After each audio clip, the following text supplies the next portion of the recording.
Hello guys, আবার এসে গেছে একটি নতুন গল্প নিয়ে। নতুন গল্পটির নাম শুধু তোমারই অপেক্ষায়। শুধু তোমারই অপেক্ষায় গল্পটি কবে কি রিলিজ হচ্ছে সবই এই ভিডিওতে জানিয়ে দেবো।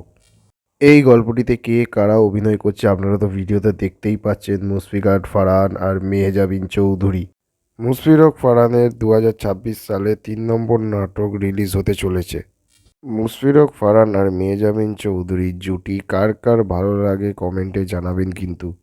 মুশফিরক ফারহান আর মেহজাবিন চৌধুরী বাংলাদেশ নাটক ইন্ডাস্ট্রির জনপ্রিয় অভিনেতা অভিনেত্রী। শুধু তোমারই অপেক্ষায় নাটকটি লিখেছেন নিরাপদ ঝামেলাহীন।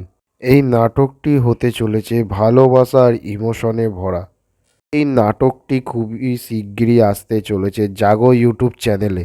এই নাটকটির লঞ্চ ডেট হচ্ছে 29 জানুয়ারি 2026। এই নাটকটি আসতে চলেছে সামনের বৃহস্পতিবার সন্ধ্যা 6টায়।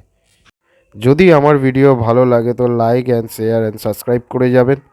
চ্যানেল দিয়ে দেখলে সাবস্ক্রাইব করবেন, ফেসবুক পেজ দিয়ে দেখলে ফলো করবেন, আর ইনস্টাগ্রামে দেখলে ফলো করতে ভুলবেন না। প্লিজ গাইজ একটুখানি সাপোর্ট দেখান। সবাই ভিডিও দেখেন কিন্তু কেউ সাবস্ক্রাইব করেন না, একটু সাবস্ক্রাইবও করবেন বা ছোট ভাইয়ের চ্যানেল হিসাবে। তাহলে আমারও নতুন নতুন নাটকের লিক্সের ভিডিও বানাতে ইচ্ছা করবে, একটু ফলো করে যাবেন গাইজ।